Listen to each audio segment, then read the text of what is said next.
आज जैसे प्रणव जी ने बताया, आज की प्रेस कॉन्फ्रेंस का मुख्य प्रयोजन क्या है? चाइनीज पीएलए हमारी सरजमीन पर आ रही है, हमारी सेना बड़ी वीरता से उनका सामना कर रही है, लेकिन राजनीतिक स्तर के ऊपर हमारे देश के प्रधानमंत्री जो बात बोल रहे हैं और जो उसके बाद रक्षा मंत्री बोलते हैं, जो विदेश मंत्री बोलते हैं, इन सबके अंदर कहीं ना कहीं पे विरोधाभास है। 5 बार कॉप्स कमांडर्स की मीटिंग हो चुकी है, जो कि इनकंक्लूसिव है, जिनका अभी तक के कोई नतीजा नहीं निकला। यहां तक के कि कहा गया कि जो तय किया गया कि जिस रफ्तार से वापस चाइनीज पीएलए को भारत की सरजमी से जाना चाहिए, उस रफ्तार से वो वापस नहीं जा रही। भारतीय सेना आईटीबीपी पीछे हो रही है, लेकिन चाइनीज पीएलए उस तरीके से जो एग्रीड रास्ता है, उस तरीके से पीछे नहीं हो रही। मैं सबसे पहले शुरुआत में 19 जून को जो हमारे प्रधानमंत्री जी ने ऑल पार्टी मीटिंग में एक वाक्य कहा था, वो मैं सबसे पहले पढ़ करके सुनाना चाहता हूं। प्रधानमंत्री जी ने कहा, ना तो हमारी सीमा में कोई घुसा है, ना ही कोई घुसा हुआ है, ना ही हमारी कोई पोस्ट दूसरे के कब्जे में है। यानी उन्होंने 3 चीजें कही कि ना तो कभी भी हमारी सीमा में कोई घुसा है, दूसरा कि ना कि कोई घुस करके कब्जा करके बैठा हुआ है, घुसा हुआ है, और तीसरा कि हमारी पोस्ट किसी दूसरे के कब्जे में भी नहीं है। ये 3 चीजें प्रधानमंत्री ने 19 जून को कहा। और जब प्रधानमंत्री इतनी बड़ी स्टेटमेंट देते हैं तो जाहिर बात है कि उसके ऊपर प्रश्न आगे नहीं किया जाता है। लेकिन उससे पहले और उसके बाद में बहुत सारे प्रश्न, सैटेलाइट इमेजेस, बहुत सारे ग्राउंड लेवल की रिपोर्ट, हमारे लद्दाख के सिटीजन की रिपोर्ट्स कॉन्ट्रडिक्टरी थी। लेकिन अब 4 अगस्त को डिफेंस मिनिस्ट्री ने अपनी वेबसाइट में जो major activities for the month of June है, उसके अंदर उन्होंने 3 पेजेस के उन्होंने मेजर एक्टिविटीज की जो डिटेल डाली, उसके अंदर जो पॉइंट नंबर 2 है, वो बहुत हैरान करने वाला है। वो मैं आप लोगों को पढ़ करके सुनाना चाहता हूं। लेकिन मैं साथ साथ में दुखी मन से ये भी कहना चाहता हूं कि जो डिफेंस मिनिस्ट्री ने सुबह ये डाला था, उसको दोपहर तक के हटा लिया गया। तो ये जो डाउनलोड किया कुछ साथियों ने, और अब जो है डिफेंस मिनिस्ट्री ने उसको हटा लिया, तो ये भी बड़े आश्चर्य की बात है कि सुबह डाल करके उसके बाद में उसको हटा दिया गया। प्रधानमंत्री को क्या अब ये बचाने की कोशिश कर रहे हैं? लेकिन ये बहुत ही इंपॉर्टेंट डॉक्यूमेंट है जो कि डिफेंस मिनिस्ट्री में पढ़ करके चाहता हूं। चाइनीज अग्रेशन ऑन एलएसी, ये पॉइंट नंबर 2 है।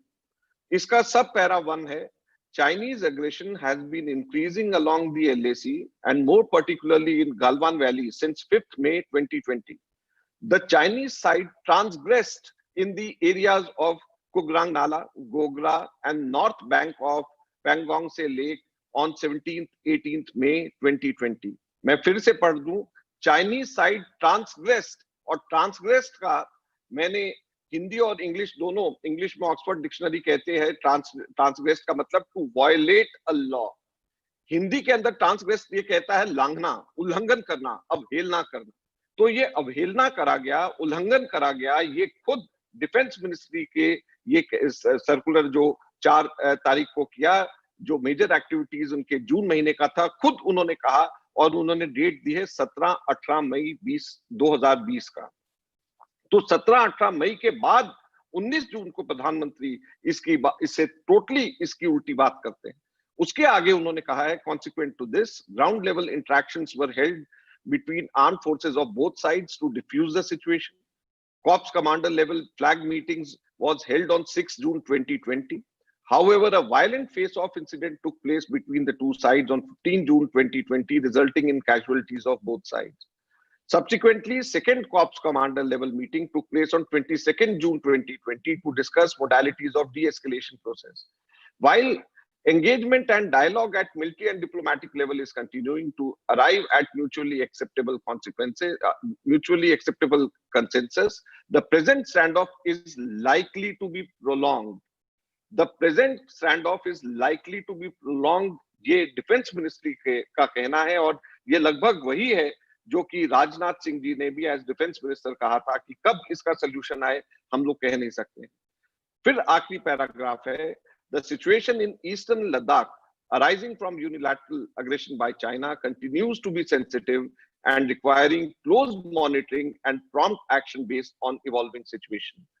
तो ये जो 4 सब पैराज हैं इसके अंदर बहुत महत्वपूर्ण बात इसमें कही गई, लेकिन दुःख की बात ये है जैसे मैंने कहा कि इसको अब हटा दिया गया है। तो हम सरकार से जानना चाहते हैं कि इसकी सच्चाई क्या है? जो जो डिफेंस मिनिस्ट्री ने 4 जुलाई को जो डाला है, जो जून महीने का पूरा उन्होंने एक ब्यौरा दिया है, तो क्या वो सच है? क्या प्रधानमंत्री जो कह रहे हैं वो सच है?